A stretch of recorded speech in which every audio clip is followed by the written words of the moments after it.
Uno, dos. Buenos días, hermanos, ¿cómo están? Qué bueno, bienvenidos sean todos ustedes a su casa, mi casa, camino de santidad. Ya estamos a febrero, ¿verdad? Ya 2 de febrero, qué rápido se pasa el tiempo. Hermanos, nada más recordarles y hacerles hincapié ahí en lo que el hermano Juan les está diciendo sobre la cena de matrimonios.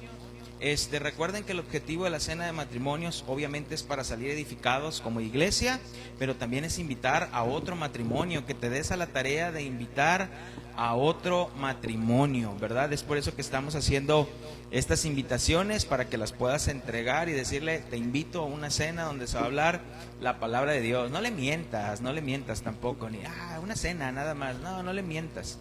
Dile que vienen a escuchar la palabra de Dios, le entregas la invitación y esperemos en Dios que aquí puedan estar, ¿verdad? Entonces, nada más para poder tener un orden ahí, por favor, hay que poder registrarse, porque ya como la cena no va a tener ningún costo, y cuando hablamos que no tiene ningún costo, no es porque nos la vayan a regalar, sino que o alguien vaya a llegar así como: aquí está toda la cena para donarla, no, sino que varios hermanos estamos levantando la mano ahí para poner un guiso, para poner un postre, para poner bebidas, y de esa manera la cena no pueda tener ningún costo. Entonces, también para poder medir bien la comida, y tampoco hacer en abundancia, pero tampoco en escasez. Entonces, si tú vas a asistir a la cena de matrimonios, por favor, yo creo que anótate con el hermano Juan.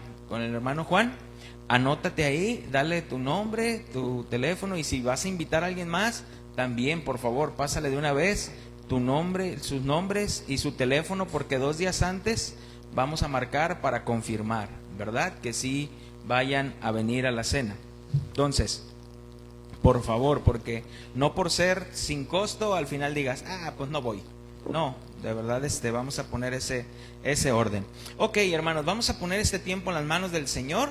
Vamos a orar para que sea el Señor quien dirija la reunión de esta mañana, este estudio, que sea su Santo Espíritu hablando. Bendito Dios y Padre nuestro Señor Jesucristo, te damos gracias, Dios, gracias por tu palabra. Gracias, Señor, por tu fidelidad. Gracias porque podemos estar un domingo más, Señor, aquí reunidos como hermanos, como iglesia, Señor, en esta congregación. Gracias, Padre eterno y glorioso, porque sabemos que hablarás a la vida de cada uno de nosotros, Señor. Porque este mensaje, mi Dios, no es para el vecino, este mensaje no es para otra persona, este mensaje es para mí, Señor. Y yo tengo que analizarme a la luz de la Biblia, tengo que examinarme, Señor, cómo me he comportado, cómo he caminado, cómo he andado. Y soy yo, Señor, quien tiene que meditar, Señor, en tu palabra, y con ayuda de tu Espíritu Santo, Señor, poder ponerme a cuentas contigo, Señor, poder reflexionar en el mensaje que tienes para nosotros. Señor, dame sabiduría, dame entendimiento, Padre eterno y glorioso, porque si lo predico, Señor, con mi sabiduría, no, el mensaje es vano, Señor. Necesitamos de tu Santo Espíritu, Padre eterno y glorioso, para poder exponer tu palabra correctamente. Te damos gracias en el nombre de Cristo Jesús. Amén. Ok, hermanos, como saben, seguimos con nuestra serie, la membresía de la iglesia, ¿verdad? Esta es la serie que estamos dando, la membresía de la iglesia, y a través de esta serie, yo no sé tú, pero yo sí he estado aprendiendo mucho, a pesar de que es un tema que ya habíamos dado hace como 3 años, hemos estado aprendiendo mucho. Y ya que en estos temas de estos domingos hemos estado viendo que el primer tema que vimos es ¿qué es la iglesia local? Después vimos por qué Dios nos coloca en una iglesia local. Y después vimos qué es la membresía de la iglesia, ¿verdad? Obviamente no puedo detenerme y darte una explicación de cada uno de estos. Si quieres verlos, están grabados ahí en la página de Facebook, ¿verdad? Y vimos decíamos que hay muchas personas que están esperando la iglesia perfecta para poder unirse a ella, ¿verdad? Y es así como van en busca de una y otra congregación, esperando que una congregación los llene del todo para poder unirse a la iglesia local. Pero esa iglesia local no la van a encontrar, no van a encontrar una iglesia perfecta, ya que está formada por santos, por personas apartadas para Dios, pero que siguen luchando con el pecado, ¿verdad? Entonces, iglesia perfecta no la vamos a encontrar. Y hemos dicho a través de estos estudios que como personas muchas veces nos gusta gozar de los beneficios, pero no queremos comprometernos con la institución. Y es así como hay muchas personas que vienen a una congregación y quieren gozar de todos los beneficios, pero no quieren comprometerse con la iglesia local. Entonces, y el domingo pasado vimos los derechos que tú tienes como miembro de una iglesia local. Los derechos que tienes como miembro de una iglesia local, y nos basábamos en el versículo de Hechos 2:42, y perseveraban en la doctrina de los apóstoles, en la comunión unos con otros, en el partimiento del pan y en las oraciones. Y cuando decíamos que en la doctrina de los apóstoles, estábamos diciendo que al derecho que tú tienes al estar en esta doctrina como de los apóstoles, al pertenecer a una iglesia local, es que tú tienes derecho a que el pastor y el liderazgo deben estar comprometidos a ser fieles con la palabra de Dios para guiar a la iglesia. Ese es el derecho que tú tienes, que tu pastor estudie, que tu pastor escudriñe las escrituras, que tu pastor predique la palabra, que sea una sana doctrina, que realmente tú puedas ver y puedas comprobar que él estudia. Y decíamos que cuando dice en la comunión unos con otros, está hablando de compañerismo, está hablando de hermandad. Decíamos también ahí que todo miembro tiene derecho a ser amorosamente recibido por los miembros que ya componen dicha grey. Entonces tú tienes derecho a eso, a ser amorosamente recibido por los hermanos. Esto quiere decir conocer a las personas, acercarte a las personas, preguntar cómo se llaman, preguntar si tienen alguna necesidad. También veíamos que todo miembro tiene derecho a ser amorosamente recibido por sus pastores, o si hay un solo pastor, por el pastor. ¿Qué decíamos con esto? Que el pastor ore por ti, que el pastor te dé buenos pastos, el pastor te visite, el pastor, y si no te puede visitar él, que te ponga a alguien que te visite, pero para que tú puedas estar siendo cuidado, ¿verdad? Que el pastor debe tratar a las mismas ovejas por igual, en cuanto a la disciplina, en cuanto a la paciencia, en cuanto al amor. No debe de haber favoritismos, ¿verdad? El pastor debe ser igual con todas las personas. También veíamos que tienes derecho a esperar a que te sea brindada la oportunidad, así como también seas alentado a descubrir los dones que tú tienes para el beneficio de la iglesia. Y decíamos que no solamente el pastor y sus allegados o el pastor y su familia son los únicos que están dentro de un ministerio. No, tú tienes el derecho de eso, a que tu pastor vea en ti ciertos dones y te ayude a descubrir ciertos dones que tú tienes y puedas ser alentado y animado para que los puedas poner en práctica para la iglesia, para los santos, y de esa manera puedas servirle. Y por último vimos que tú como miembro de una iglesia local tienes derecho a tener voz en las asambleas generales de la iglesia. ¿Qué decíamos con esto? Que no es el pastor quien llega y les presenta a un nuevo pastor, o que es el hijo del pastor, o que es el yerno del pastor quien va a ocupar el pastorado. No, tú como miembro de una iglesia local tienes derecho a votar quién quieres que sea otro pastor. ¿Quién quieres que sea otro pastor? Porque te vas a someter a él y van a rendirse cuentas los unos a los otros. También tienes derecho a votar por tus diáconos. ¿Quiénes son los diáconos, los servidores, aquellos que están encargados y supervisando los ministerios? Y también tienes derecho a saber qué se hace con el dinero de las ofrendas. Tú tienes todo el derecho de saber cuánto entra y cuánto sale en tu iglesia local si eres miembro. Porque cuando hablamos de dinero, siempre las iglesias lo comienzan a manejar como un misticismo, ¿verdad? Dinero, no se diga nada. Usted de dinero, usted cállese, y que a usted no le importe a dónde se va el dinero. No, claro que me importa a dónde se va el dinero. Entonces tú como miembro tienes derecho a saber en qué se gasta el dinero que entra en la iglesia local. Es por eso que nosotros cada 6 meses hacemos una rendición de cuentas, ¿verdad? Cuánto entra, cuánto sale, en cuanto al dinero de la iglesia. Hermanos, y hoy vamos a ver los derechos que tienes como miembro, la segunda parte. Quedan dos derechos. Uno de ellos puedo decirlo que es muy corto, porque lo vamos a ver más en las responsabilidades. Pero uno de estos derechos yo quise dejarlo casi exclusivamente nada más en este tema, porque es muy necesario que podamos comprender y saber por qué digo que como miembro tienes derecho a lo siguiente. Para comenzar este estudio vamos a ir a Hechos capítulo 2, versículo 40 al 42. Hechos 2, 40 al 42.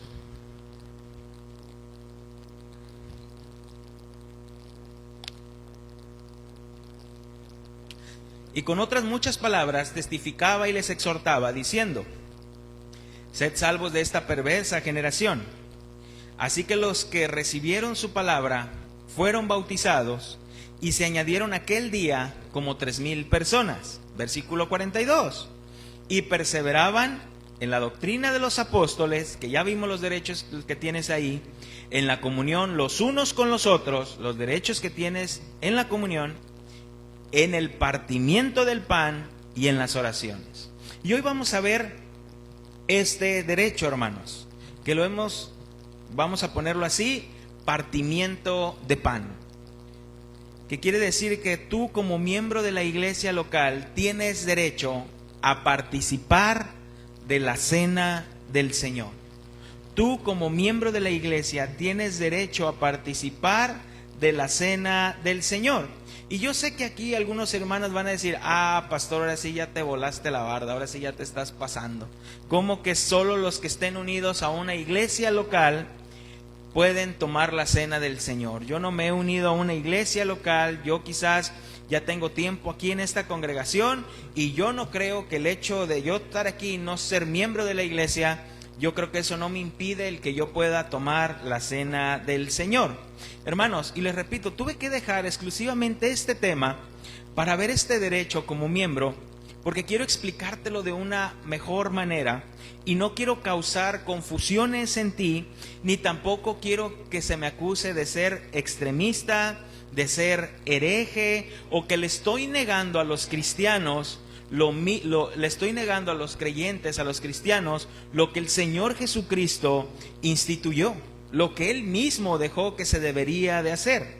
Hermanos, pero es por ello que quiero que prestes mucha atención en cuanto a la cena del Señor.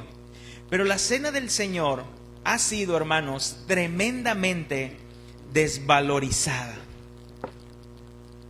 La cena del Señor, repito, ha sido tremendamente desvalorizada por los mismos creyentes. Por los mismos creyentes. La han vuelto algo tan común en sus congregaciones que ya no saben lo que es el verdadero significado.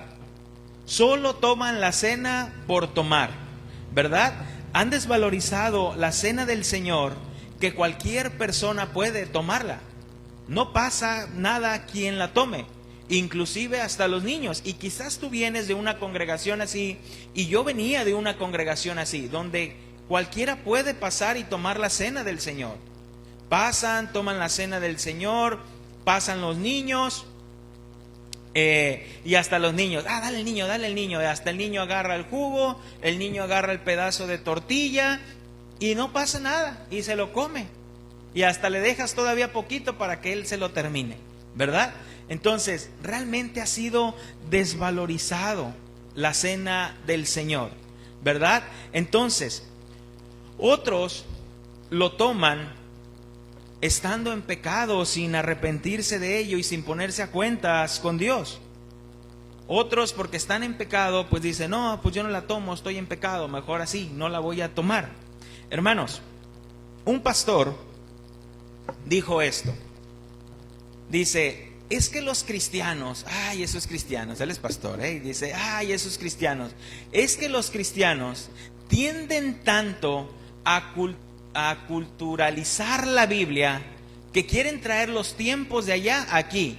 Dice: yo puedo tomarme la cena del Señor con una hamburguesa y una Coca-Cola.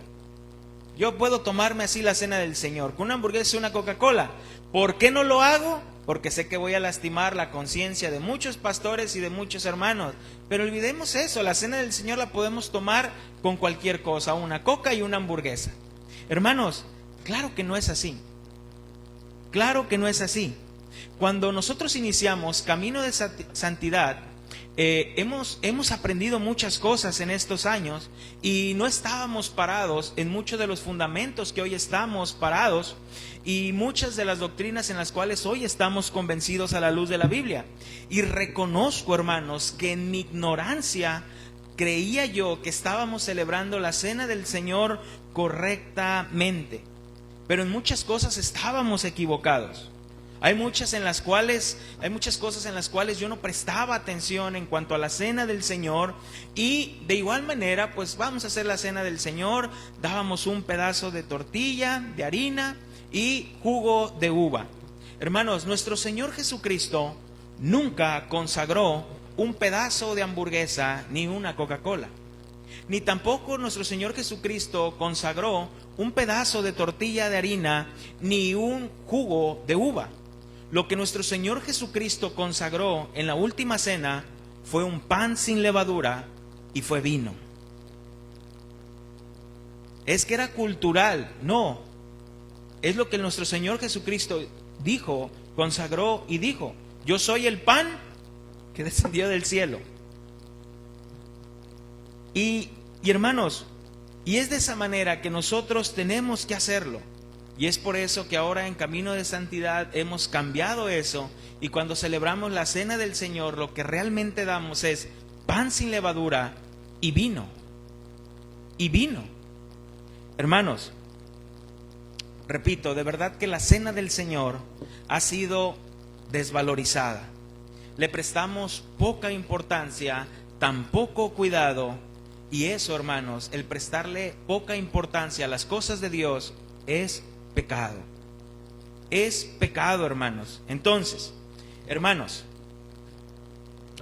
la cena del Señor, celebrar la cena del Señor obviamente es bíblica y requiere mucha importancia. Entonces, ¿qué es la cena del Señor? ¿Qué es la cena del Señor? Es una ordenanza, hermanos, dada por Cristo y fue instituida, repito, por el mismo Señor Jesucristo. Vamos a Lucas capítulo 22, versículo del 14 al 20. Lucas capítulo 22, versículos del 14 al 20.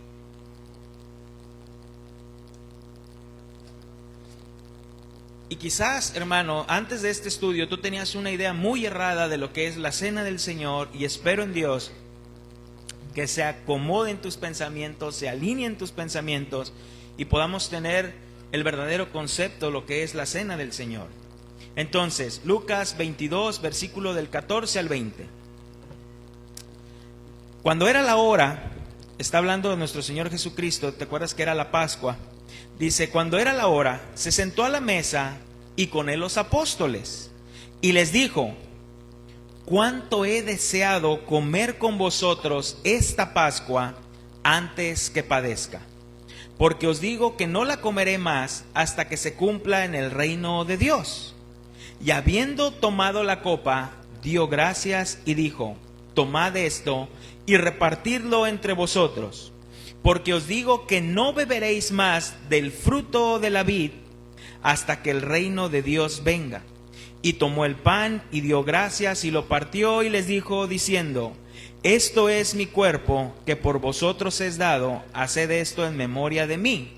De igual manera, después que hubo cenado, tomó la copa diciendo: esta copa es el nuevo pacto en mi sangre que por vosotros se derrama. Hermanos, recordemos que se había preparado la Pascua, ¿verdad? El Señor Jesucristo le dijo a sus apóstoles: vamos a celebrar la Pascua, vamos a tomar la cena, ¿verdad? Y es ahí donde le dice, ¿dónde quieres que lo hagamos? Y dice que buscan un aposento, y es ahí donde empiezan a celebrar la Pascua. ¿Y qué era la Pascua? Recuerda que la Pascua se celebró antes de la salida del pueblo de Israel, que nuestro Señor Jesucristo le dijo al pueblo que deberían de sacrificar un cordero, y ese cordero sacrificado con su sangre la tenían que poner en los dinteles de las puertas y de las ventanas, o en los postes, ¿verdad? Porque iba a pasar el ángel de la muerte, y donde no estuviera su sangre ahí pintada, iba a entrar y iba a matar al primogénito, ¿verdad? De cada uno de ellos. Entonces, las personas que tuvieron fe y que creyeron en eso, obedecieron al Señor, lo hicieron. Cuando el ángel de la muerte pasaba, no entraba, porque estaba la sangre en los dinteles de las puertas. Entonces, recordemos que esto fue antes de la liberación del pueblo. Es porque nuestro Dios iba a libertar al pueblo hebreo. De la misma manera, nuestro Señor Jesucristo es nuestra verdadera Pascua. Nuestro Señor Jesucristo era todo aquello era sombra de lo que había de venir, y ese es nuestro Señor Jesucristo. Él, siendo nuestra verdadera Pascua, su sacrificio nos libertaría del pecado, ¿verdad? Del pecado. Su sangre en el madero nos libraría de la muerte eterna. Y es por ello que se celebraba la Pascua. Y nuestro Señor Jesucristo está cenando la Pascua, está comiendo la Pascua con sus discípulos, y es ahí donde oficialmente se consagra la cena del Señor. Pero es ahí donde oficialmente se hace, ¿verdad? Dice, haced esto en memoria de mí. Y haced esto es un mandato, lo tienen que estar haciendo repetidamente en memoria de mí. Entonces, ¿qué es la cena del Señor? Repito, es una ordenanza dada por Cristo, instituida por el mismo Señor Jesucristo. ¿Cuál es el propósito de la cena del Señor? ¿Cuál es el propósito de la cena del Señor? Hermanos, pues como les decía, el propósito de la cena del Señor es un recuerdo perpetuo o un memorial de su sacrificio en la cruz del Calvario.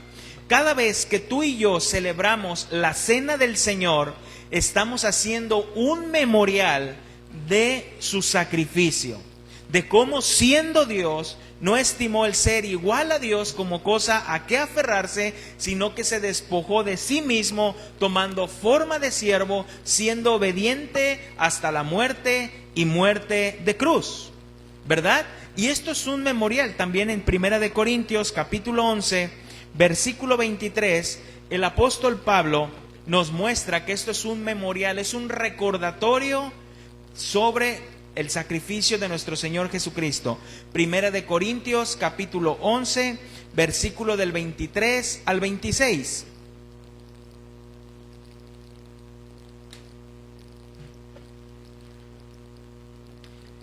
Primera de Corintios 11, 23 al 26. Porque yo recibí del Señor lo que también os he enseñado, que el Señor Jesús, la noche que fue entregado, tomó pan, y habiendo dado gracias, lo partió y dijo, tomad, esto es mi cuerpo, que por vosotros es partido, haced esto en memoria de mí.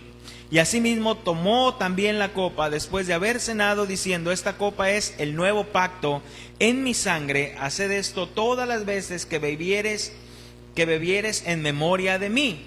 Así pues, todas las veces que comiereis este pan y bebiereis esta copa, la muerte del Señor anunciáis hasta que Él venga. Hermanos, el mismo apóstol Pablo nos confirma que esto es un memorial, es un recordatorio. Cuando tú y yo tomamos la cena del Señor, tiene como propósito recordar el sacrificio de nuestro Señor Jesucristo. ¿Qué otro propósito tiene la cena del Señor? Es una confirmación de la fe en los creyentes. Es una confirmación de la fe en los creyentes. Cuando tú y yo tomamos la cena del Señor, estamos confirmando nuestra fe los unos a los otros. confirmamos la fe los unos a los otros. Hermanos, así como el pueblo judío, para confirmar ellos la fe de los unos a los otros, Dios le dijo a Abraham que tenía que circuncidar a cada niño, ¿verdad? Y eso sería una señal de fe, de confianza en Dios. Y es así como Abraham hacía esta señal de circuncisión. De la misma manera, hermanos, nosotros ahora no circuncidamos a los niños como señal de fe. Si tú circuncidaste a tu niño, es más por mera salud, ¿verdad? Es mejor, una persona va a padecer menos infecciones, una persona que está circuncidada a alguien que no está circuncidado. Entonces, aún en eso nuestro Dios sabía, ¿verdad? Entonces, pero es cuestión de salud, no por fe. Pero ahora cuando tú y yo celebramos la cena del Señor juntos, ¿qué estamos haciendo, hermanos? Confirmándonos la fe los unos a los otros. Mira, dice Romanos capítulo 4, versículo 11. Romanos 4, versículo 11.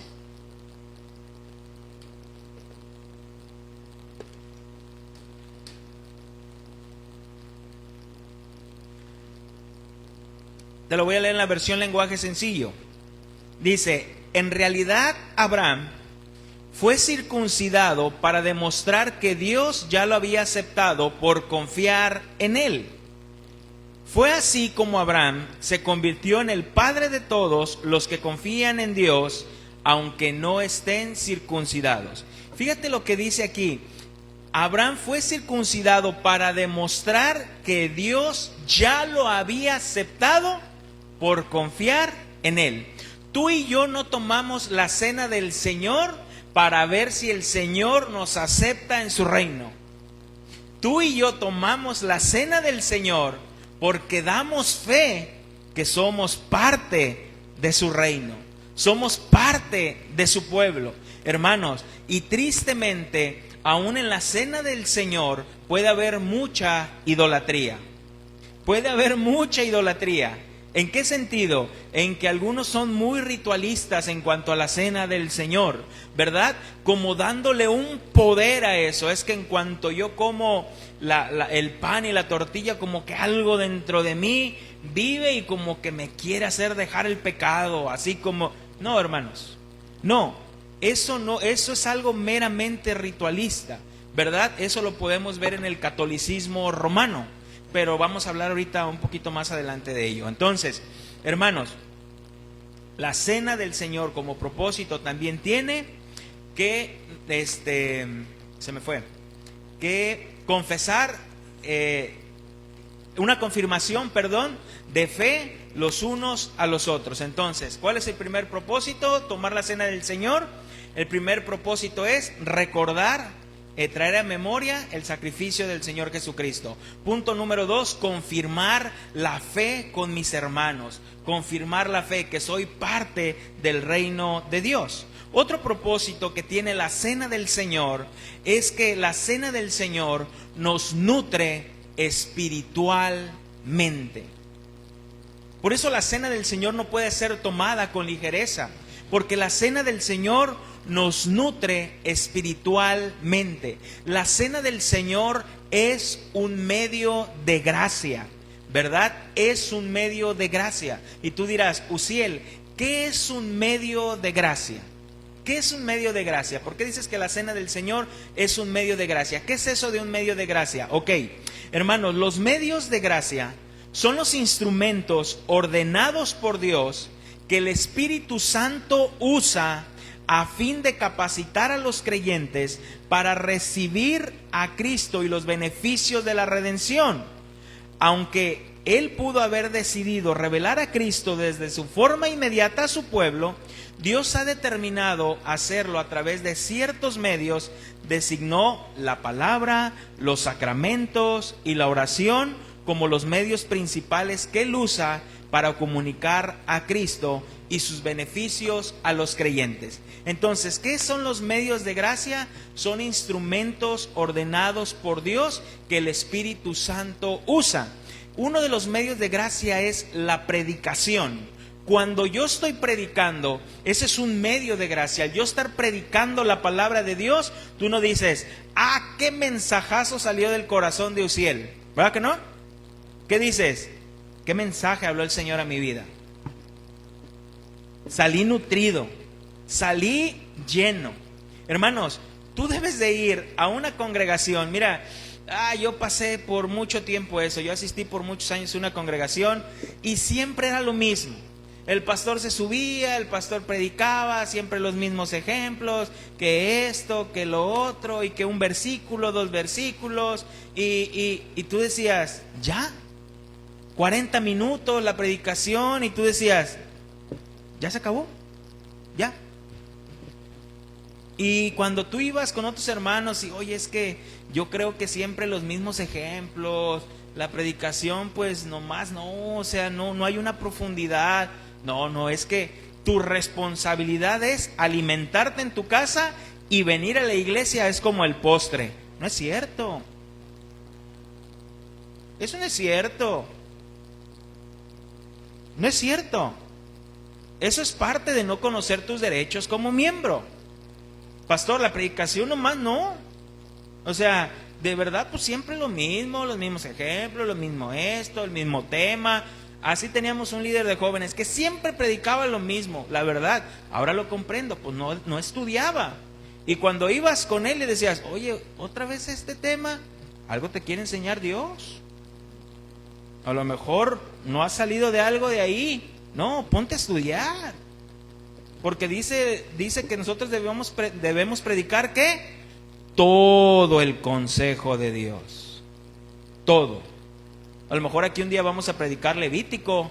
Tú vas a decir, ¿Levítico? Éxodo, Números. Debemos predicar todo el consejo de Dios. Uziel, pero las genealogías, todo. ¿Tenemos qué? Es el consejo de Dios. No podemos decir que sí y que no. Porque estudiando las genealogías podemos darnos cuenta por qué muchas personas actuaban así. ¿De dónde venía? ¿Tú sabes de dónde venía Sodoma y Gomorra? ¿Sabes de dónde venía? Del hijo de Noé, de Cam.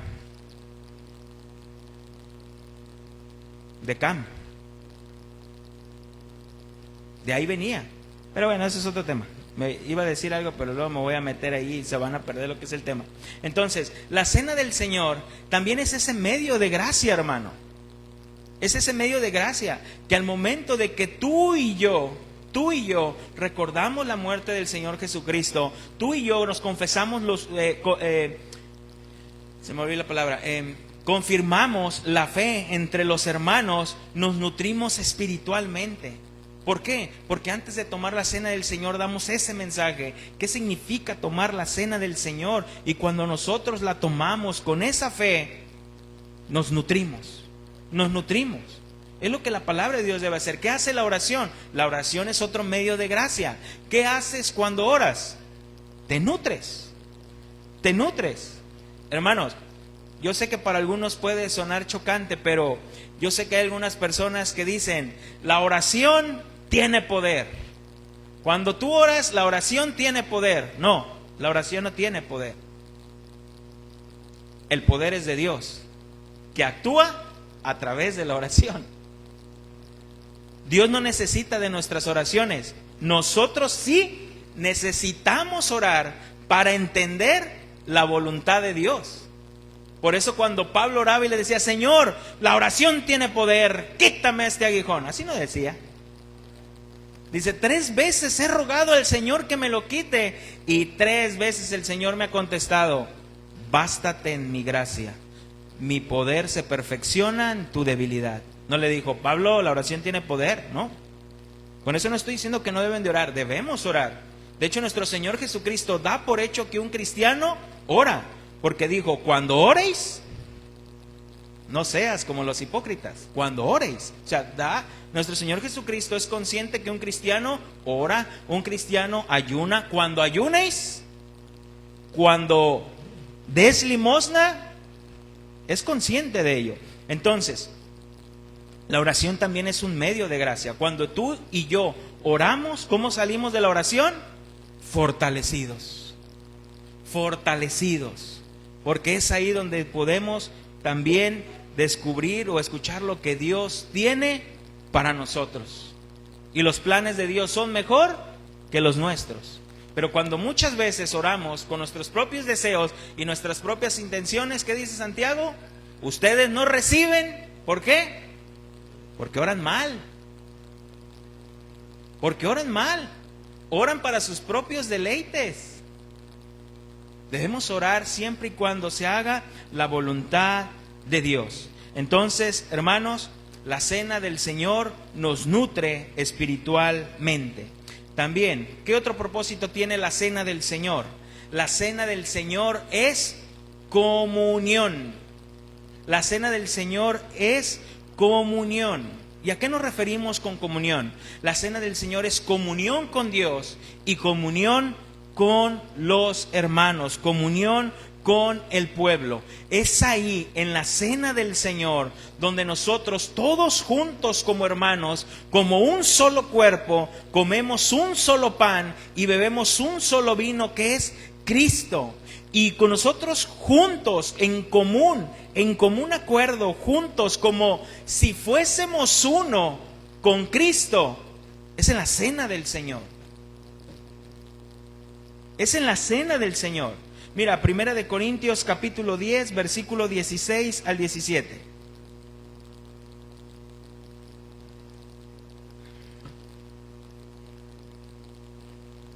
Primera de Corintios 10, 16 al 17.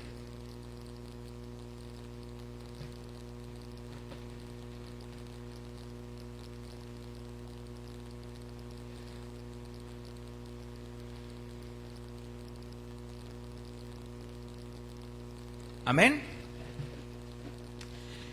En la cena del Señor, cuando tomamos la copa y pedimos que Dios la bendiga, todos nosotros estamos participando en la sangre de Cristo. Y cuando partimos el pan, también participamos todo el cuerpo de Cristo. Versículo 17. Aunque somos muchos, somos un solo cuerpo, porque comemos de un solo pan. Hermanos, estaba leyendo un libro y me impactó mucho lo que estaba leyendo, porque estaba leyendo acerca de la cena del Señor, estaba estudiando, ¿verdad?, sobre la cena del Señor. Y este escritor decía, ¿cuándo se consuma un matrimonio? ¿Cuándo se consuma un matrimonio? ¿Cuando los novios se dicen los votos? ¿Cuando el juez o el pastor dice los declaro marido o mujer? ¿O cuando se unen sexualmente?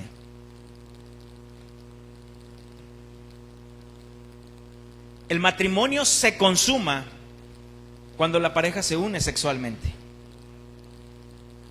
Todo es el principio. Por eso, hermanos, el pecado de adulterio, de fornicación, es tan grave. ¿Sabes por qué? Porque se viola el pacto. Se viola el pacto matrimonial.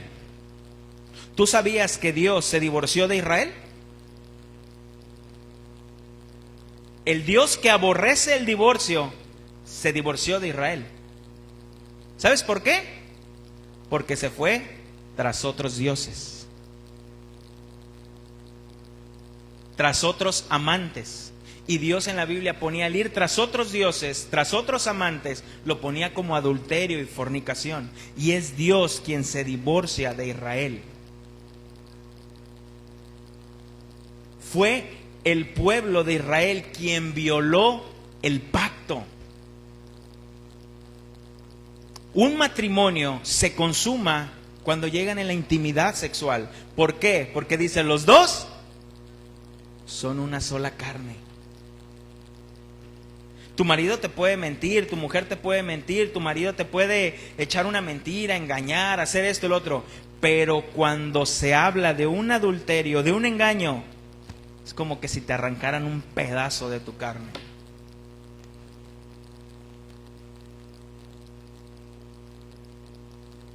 Son uno. Por eso Pablo dice, jóvenes, aún antes de casarse, tener relaciones sexuales fuera del matrimonio es pecado. Porque dice el mismo Pablo, el que se une con una ramera es que uno con ella. Violas el pacto. Cuando una iglesia local es oficialmente una iglesia local. Una iglesia local. Cuando hay un grupo de cristianos nada más. Cuando los cristianos dicen someterse los unos a los otros bajo la palabra de Dios. O cuando toman la cena del Señor. Una iglesia local es oficial cuando toman la cena del Señor, porque este grupo de personas se va a hacer uno con Cristo. Todo es un principio. O sea, yo no digo que aún en el matrimonio, cuando los votos, cuando los declaro, es el principio pero la consumación es ahí.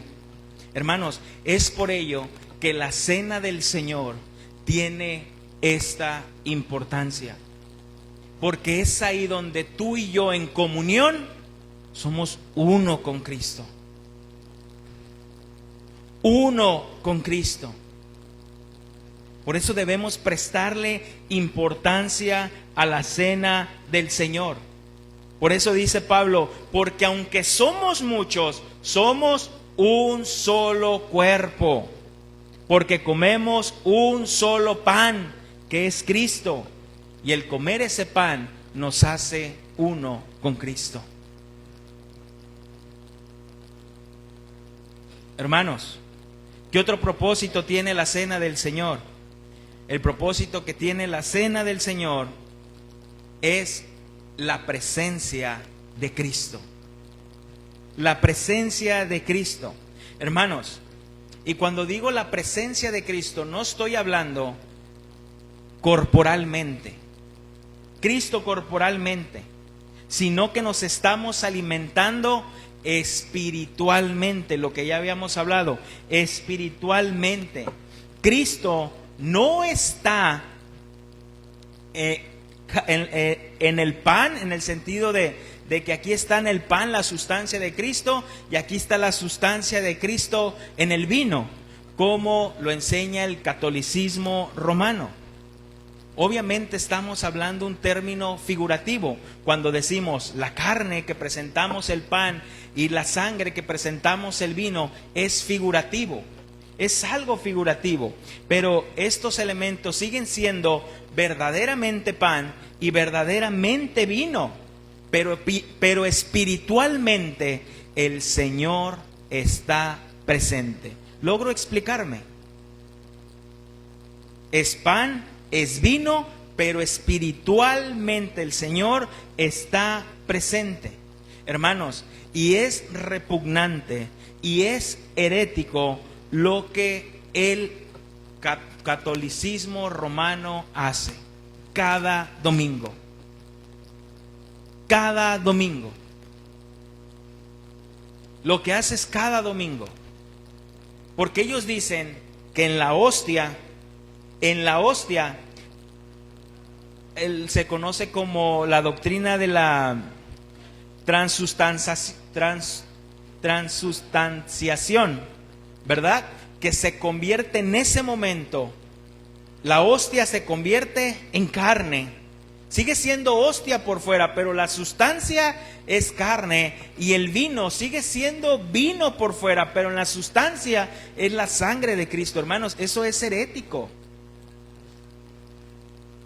Eso es herético. Eso no es así. Y cada domingo sacrifican a Cristo. Este es mi cuerpo, será partido. Cada domingo. Eso es una herejía, hermanos. Cuando nuestro Señor Jesucristo dijo que en Hebreos capítulo 9, versículo 28, así también Cristo fue ofrecido una sola vez para llevar los pecados de muchos y aparecerá por segunda vez sin relación con el pecado para salvar a los que Él esperan. Hermanos, es herético lo que hace el catolicismo romano. La sustancia de Cristo no está ahí. Y lo más herético es que ellos dicen que en ese momento el sacerdote, al orar y consagrar, es ahí donde por medio del sacerdote se hace ese milagro. Por medio del sacerdote. Ya sabes la noticia que traen ahorita en cuanto al Papa, que dice que Génesis es un mito. Ya lo dijo así. No es un libro histórico, es un mito. Y un mito puede decir muchas cosas. No todo es totalmente literal. Un mito, o sea, es un mito a lo mejor el arca de Noé, es un mito Abraham, es un mito el Génesis, es un mito Sodoma y Gomorra, es un mito Abraham. Dice, es que Génesis no fue el primer libro. No fue el primer libro. Pero bueno, hermanos, comprendiendo un poco de lo que es la cena del Señor y su propósito, pasamos a lo siguiente. ¿Cada cuándo se debe celebrar la cena del Señor? Los primeros cristianos, lo que podemos ver por el libro de Hechos y por cartas de Pablo, que los primeros cristianos celebraban la cena del Señor el primer día de la semana. Ellos lo celebraban cada domingo. Hermanos, de verdad que los cristianos tenían claro lo que era el día del Señor. Ellos sabían, estaban conscientes que el domingo era para el Señor. Y cuando digo para el Señor, era para mis hermanos. No era como, llámanos porque hay que ir a hacer el súper, llámanos porque hay que ir a una chambita que me salió ahorita en domingo. Es el día del Señor. Y ellos estaban conscientes de ello. En 1 de Corintios capítulo 11, versículo 7 al 18. 1 de Corintios capítulo 11, versículo 17 al 18. Está hablando el apóstol Pablo a los corintios y les dice: pero al anunciar esto que sigue, no os alabo, porque no os congregáis para lo mejor, sino para lo peor. Salud. Pues en primer lugar, cuando os reunís como iglesia, oigo que hay entre vosotros divisiones y en parte lo creo. Hasta ahí. Fíjate lo que dice Pablo, los va a exhortar sobre la cena del Señor y les dice: yo en esto no los alabo, porque en lugar de congregarse ustedes para un bien, se congregan para lo peor. Dice, no los alabo. Dice, cuando se reúnen como iglesia. ¿Y cuando se reunían como iglesia? El primer día de la semana. La iglesia primitiva celebraba la cena del Señor todos los domingos, el primer día de la semana. Hermanos, nuestro Señor Jesucristo no nos dejó estipulado cuándo deberíamos de celebrar la cena del Señor, ni aún el apóstol Pablo, no dejó estipulado cada mes, cada bimestre, cada trimestre. Hay congregaciones que lo hacen cada mes, hay congregaciones que lo hacen cada bimestre, 3 meses, medio año, cada año. Inclusive hay algunas que no lo creen necesario y terminas cayendo en desobediencia. Pero, hermanos, tienes la libertad de hacerlo en el tiempo que tú quieras, pero en todas estas libertades hay peligros. Yo creo que uno de los peligros cuando se celebra la cena del Señor mensualmente, mes con mes, el primer viernes de cada mes o el sábado de cada mes, puede ser bueno, pero muchas veces si no enseñas correctamente la cena del Señor y el propósito que debe de llevar, se le termina prestando la seriedad que debe de tener. Y terminas cayendo en algo común, en algo ritualista, o simplemente dices, no le prestas la importancia que es. Hoy tocaba, no nos acordábamos, hoy tocaba cena, no nos acordábamos. Mes con mes. ¿Qué se hacía en la cena del Señor? Los cristianos tenían el día de la cena del Señor, los cristianos le llamaron la fiesta ágape o la fiesta de amor. ¿Qué hacían en esta fiesta de amor? Que era cada domingo. ¿Qué hacían en esta fiesta de amor? Escuchaban la doctrina de los apóstoles, tenían comunión los unos con los otros, convivencia, participaban de la cena del Señor y oraban. Y oraban. Nosotros ¿cada cuándo la celebramos? Nosotros la celebramos cada 3 meses. Y la hemos llamado unánimes. Pastor, pero acaba de pasar unánime si no tomamos la cena del Señor. Por amor a ti, nos esperamos para explicarte lo que es la cena del Señor y puedas entenderlo y le tomes la seriedad que es. Pero cada 3 meses se va a celebrar la cena del Señor. Y es cuando decimos, tenemos unánimes, porque es el día que predicamos la palabra, tenemos comunión los unos con los otros, partimos el pan y estamos en las oraciones. ¿A qué grado tenemos comunión? Que terminamos la cena del Señor aquí mismo. ¿Y qué pasa? ¿Qué hacemos? Nos juntamos a comer como iglesia. ¿Y qué hacemos? Compartimos el pan. Ya este domingo, este pasado, no trajimos cada quien guiso porque una hermana dijo, unos hermanos dijeron, nosotros llevamos pozole para todos. Ah, pues gloria a Dios. Pero dijo, para todos, no dijo, para unos sí, para otros no. Como pasaba con los corintios. Llevaban su comida y decía, tú no agarres. Inclusive, hermano, la historia dice que los corintios llevaban comida y como era una iglesia que tenían personas con dinero, pero así también había personas muy pobres, y si estaban disgustados los hermanos, ¿sabes qué hacían los ricos? Comían y no le daban a los pobres. Y luego, ¿sabes qué hacían después de comer? Se vomitaban para seguir comiendo. Dice Pablo, en esto yo no los alabo. Yo no los alabo. Entonces, hermanos, y es por ello que nosotros hacemos unánimes cada 3 meses, porque es ahí donde celebraremos la cena del Señor. ¿Por qué unánimes? Porque la palabra unánime significa una misma mente, una misma forma de pensar, misma voluntad, mismo propósito. Hermanos, les avisamos con tiempo, hay unánimes, cambia tu forma de pensar, comprométete ese día, hay unánimes aquí. De un mismo pensar, una misma mente.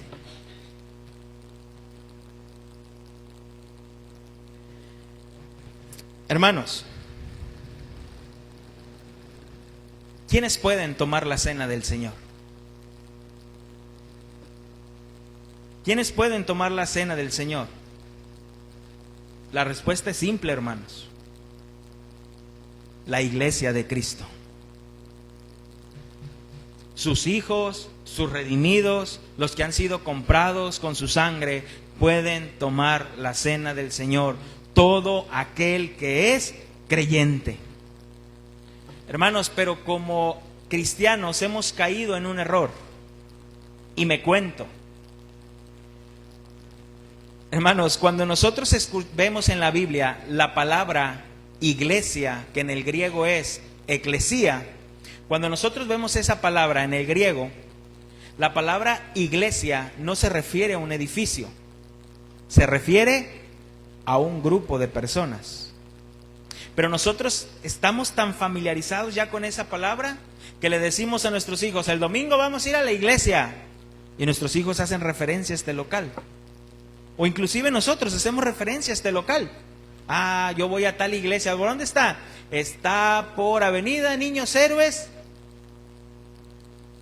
No, el lugar está aquí, la congregación está aquí, y es aquí donde se reúne la iglesia. El día de mañana que nos vayamos de aquí, esto sigue siendo un local, porque la iglesia se movió del lugar. ¿Te acuerdas que antes de estar aquí rentábamos un salón de fiestas? Era un salón de fiestas, pero los domingos, ahí estaba la iglesia. Por cierto, qué bonito lugar, ¿verdad? Teníamos ahí. Pero hermanos, la palabra iglesia quiere decir nada más llamar fuera. Llamar fuera. Esa es la palabra iglesia, llamar fuera. Es lo que hizo el Señor con nosotros. Nos llamó a estar fuera de este mundo. Por eso dijo, Señor, no te pido que los saques del mundo, pero sí que los guardes del mundo. Esa es iglesia, hemos sido llamados fuera del sistema de este mundo. Hermano, entonces, la cena del Señor es para todo aquel que es creyente. Y es aquí donde hay ciertas posturas en iglesias locales, donde unos dicen que la cena del Señor es para todos y otros dicen que es exclusiva para algunos. Para todos y exclusiva para algunos. ¿A qué me refiero con esto? Hermanos, tenemos que entender que la cena del Señor no es para incrédulos, no es para personas que no son creyentes. Eso queda descartado cuando decimos para todos. Lo que decimos con la cena del Señor, que nadie me diga nada, pero tú dices ser creyente, entonces yo no puedo cerrarle, porque ay de mí si yo niego que alguien tome la cena del Señor. Se pone la cena del Señor, se hace la invitación, pero se dice como el apóstol Pablo dijo, por tanto pruébese cada uno mismo y coma así del pan y beba de la copa. No sé si me estoy explicando.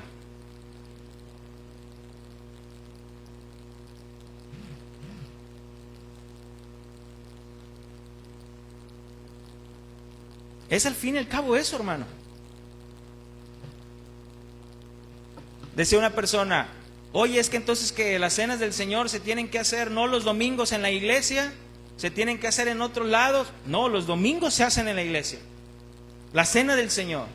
Y se hace el llamado a tomar la cena del Señor, pero por prudencia decimos, los miembros de la iglesia pasen a tomar la cena del Señor. Pero yo no soy miembro, yo estoy en ese proceso, yo la verdad no me quiero unir. Yo no sé si, yo la verdad por esa cuestión no puedo decir, no, pues tú no la vas a tomar, porque ni eres miembro de aquí de la iglesia, porque yo no puedo negar algo que el Señor Jesucristo instituyó para todo creyente.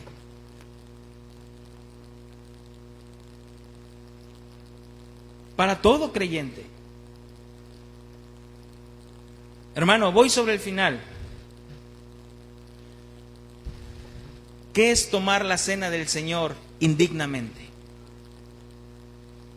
¿Qué es tomar la cena del Señor indignamente? Vamos a 1 Corintios capítulo 11, versículo 17 al 22.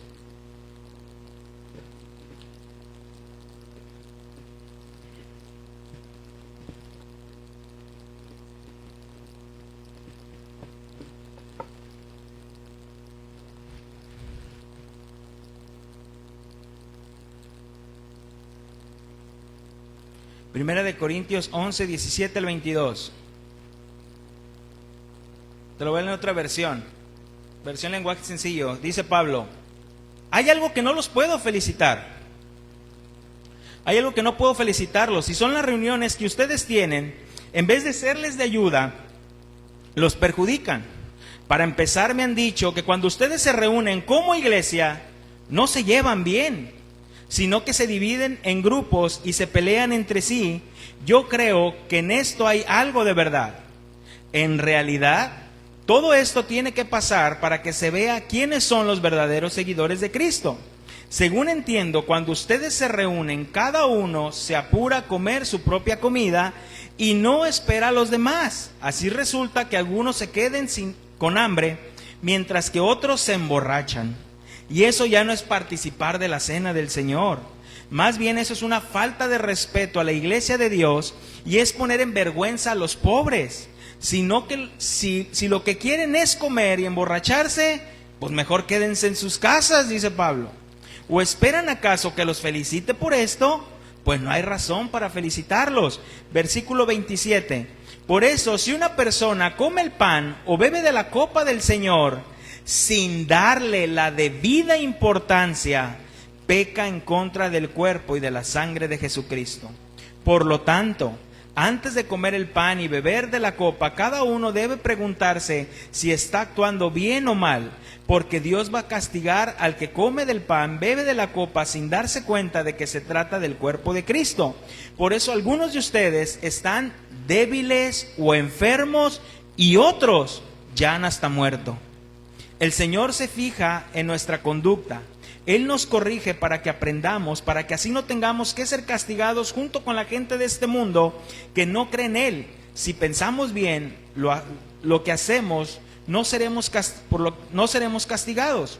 Por eso, hermanos míos, cuando se junten para comer, esperen a que todos estén reunidos. Si alguno tiene hambre, es mejor que coma en su casa.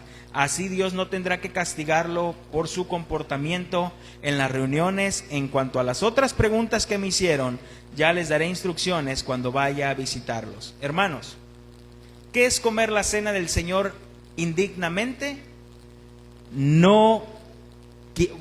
Quitarle el verdadero significado a la cena del Señor.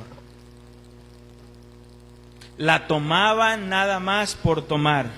No le prestaban la importancia que era. Había abusos en cuanto a la cena del Señor, a tal grado que los hermanos terminaban borrachos en la congregación.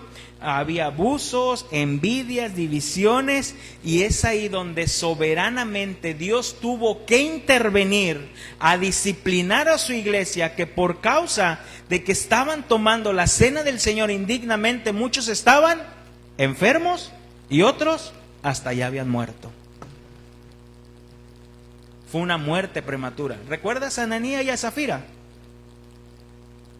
La Biblia no dice si eran creyentes o no, pero yo tengo una postura, para mí sí eran creyentes.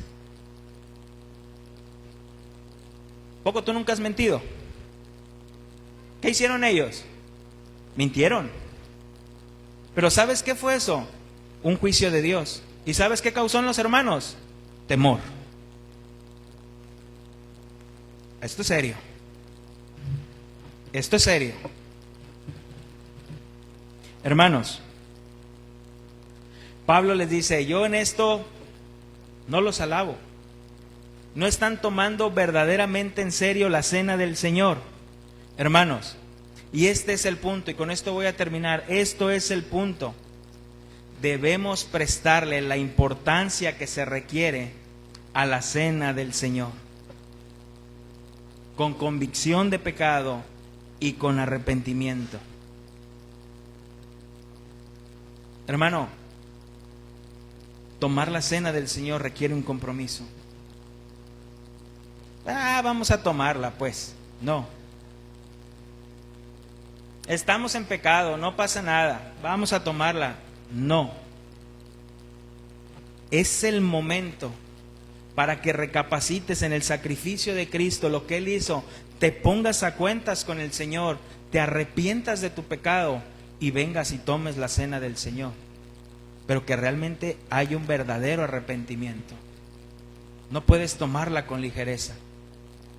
Pero también está el otro extremo, hermanos, donde a algunos hermanos se les invita a la cena del Señor. En ese tiempo de reflexión, analizan su vida y ven que hay pecado y dicen, no, tengo este pecado, no la voy a tomar por eso. No, tampoco es así, porque eso es menospreciar la cena del Señor. Es en ese momento ponerte a cuentas con Dios, arrepentirte del pecado y ve y toma la cena del Señor. Pastor, pero me peleé con mi mujer antes de venirme a la iglesia, nos deschongamos. ¿Qué le digo ahí? Mi amor, ¿me perdonas? No, no te perdono. Es que ya ves que las mujeres así son, ¿verdad? A la segunda, a la tercera. Amor, ya, no, pues no la voy a tomar, porque no me está perdonando. No, hermano. Es que traté mal a mi hijo y está en la escuelita, voy a ir a sacarlo para pedirle perdón. Arrepiéntete de tu pecado. Toma la cena del Señor y da el fruto de arrepentimiento después. Mi amor, ¿me perdonas? De verdad estoy arrepentido. Hijo, ¿me perdonas? De verdad estoy arrepentido. Hermano, quiero enfatizar esto. Las iglesias que creen que la cena del Señor es para todos, hacer un llamado en general, que pasen todos, no quiero decir que están equivocados. Ojo, es la forma en que el Señor los ha llevado.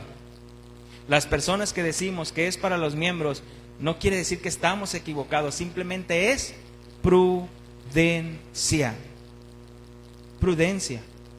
Pero no podemos quitarle a nadie que sea creyente, nacido de nuevo, que venga y tome la cena del Señor. ¿A qué voy con esto? Que si tú llegas a escuchar, pasen los miembros, pues los miembros, si tú eres creyente, tú dices nacer de nuevo, como dice Pablo, examínese cada uno.